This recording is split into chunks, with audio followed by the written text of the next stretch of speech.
Today I'm going to show you how to connect up CloudForms to an Active Directory server. And this is so that you could use an existing Active Directory structure with the users and groups and use that as a source for authentication for CloudForms, right? And we can take advantage of the group structures that already exist in a company. So in our case, I've got a small little Active Directory server that I've set up a few users down here as well as some groups. We'll use those in CloudForms. Just a quick example of how CloudForms sees it, how you would set that up, and then I'll explain kind of how those roles and users can provide a lot of granularity in the access controls of CloudForms. So first thing we'll do is we'll go into the Authentication tab. And we will click on LDAP. Now, in my case, I already set this up, so I'll just kind of walk you through what the things that you need to put in here. First of all, you need a host name, obviously an Active Directory server. You can have multiples, and CloudForms will kind of cycle through them. If any of them aren't available, it will go to the next one. We'll need the Active Directory port. We will use user type, user principal name, and this is because I want to use the Active Directory structure of a user, so the user at and then the internal domain structure.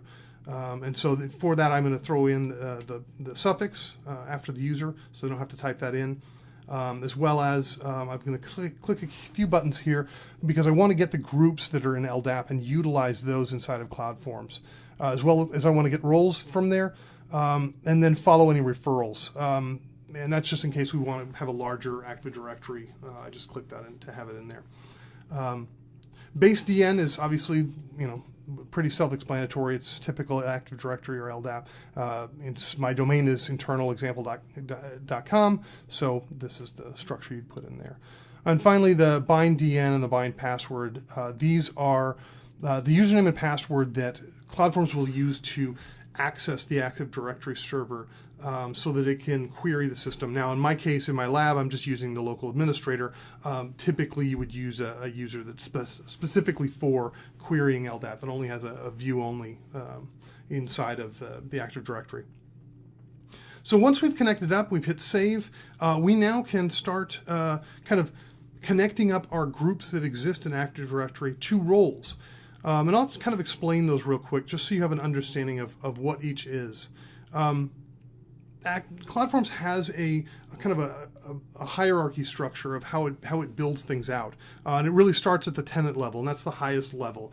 And a lot of companies, if you're a small company, you may only want to have one tenant and have everything be under that one entity. Some companies have lots of different groups, lots of different departments that each would have their own people accessing their own hardware. So you may want to have multiple tenants in here. And so what's great about this is that everything kind of rolls upwards here. So from tenants, you have roles, which gets a little more granular. And roles are access to CloudForms that you can apply to groups and then throw users underneath groups. So at this level, this is allowing us to view certain things. So in this case, if I look at this product feature on the right, this kind of tree level thing, we'll notice that this mimics quite well with what we see in this left menu. And so what this is basically showing you that from the role level, you can start turning things off, so that groups and users that are attached to this role wouldn't be able to see that in the UI. They wouldn't be able to actually get to that. So let's say we've got maybe an operator, a Windows group that really has no business dealing with cloud stuff. We could actually turn that off. We could go and deselect clouds, and they wouldn't be able to see that. And what they would look like to them is essentially they would no longer see this entry and menu, right? So they would only know about infrastructure and containers. And you can do that for all different things, all different types of different roles. You can even make new roles. If you wanted to, you can add a new role and build it up from scratch. Another great thing is you can take these existing roles, and these are all predefined. These are all out of the box from CloudForms. You could take one if you wanted to and actually copy this to a new role and then begin to edit it and make it your own. A lot of people just typically use what's in here, but if there's specific reasons to change them, you're more than welcome to do that. The next level down, we have our groups, and this is where we start touching our Active Directory. So in this case, we've got some built-in groups that come out of the box, But we also want to have some groups in here that connect back up to our LDAP server. So if you remember, I showed you that I created some groups in here. So CF developers, CF operators, and CF administrators. We should see those in here, right? So we see CF administrators, CF operators. Well, let's actually go through the steps of adding a group, right? So if we wanted to add a group, an LDAP group, right, to CloudForms, we would come up here and say CF, because the one we don't have in here is developers. So we'll do CF dev, because I don't really know the whole name. If I wanted to, I could bounce back and forth and look it up and say, okay, CF developers, and then type it all in here. But I also have this great ability to just look it up. We've got the name in here. We'll look it up. We'll choose a role, right? So we're going to go back down to these roles. We're going to assign this group to a role. And in this case, we want our developers to be down here as our VM users, right? And then we're going to choose a tenant. Again, we only have one tenant, so we just pick my company. And then we're going to look up the user that we want to look up. So CF dev was the name of the user. And we want to use our admin credentials. And this will allow us to do a quick query on this, and we'll pull up any groups that get close to that description, right? So in this case, CF developers. So now we can put that in there, and it's provided that for us. Again, since I knew it, I could have just typed it in, but this is a really handy little tool that is built into CloudForms. When you've got hundreds and hundreds of groups, you just really only need to put in part of the name, and it will find what it'll find all the entries that are close to that, and you can choose the right one. So on the roles, I showed you that you have access to blocking out people from kind of the UI components.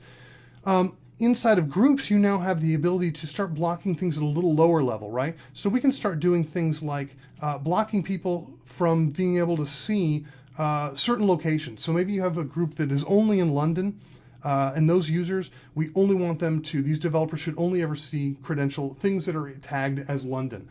And so this kind of keys into CloudForms, extensive tagging that it has all throughout there.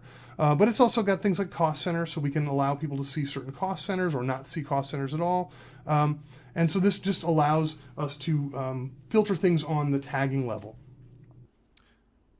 Going even further, groups allow us to filter what users can see on a host and clusters view, as well as a VMs and templates view. So if we wanted to, we could isolate this CF dev user to just look at, to just be able to administrate the Amazon environments, the cloud environments that I have here. So let's go ahead and do that, and we'll go ahead and create this user. Create the group. The group is then created, and let's go ahead and log in as that CF dev and see what that dashboard looks like. So we'll log in as our CF dev user. Their domain password. So now I can see quite a bit different view, right? I can see services, compute, looks like I can see clouds and infrastructure, and all of these over here again are based on that role that we gave it. And if we want to, we can go and verify that we actually can't see any infrastructure. So let's go look at virtual machines. All right, notice we actually can't see any of that vCenter infrastructure in here. So we won't find any VMs listed in here or templates that would be found in vCenter. So the only thing we have access to is actually everything inside of cloud. So we can look at our instances up here. So now you'll notice I probably don't have any, I don't think I've got any instances running in Amazon, but at least you can see that the provider's there, and if I did have VMs running or instances running inside of Amazon, you would see them here.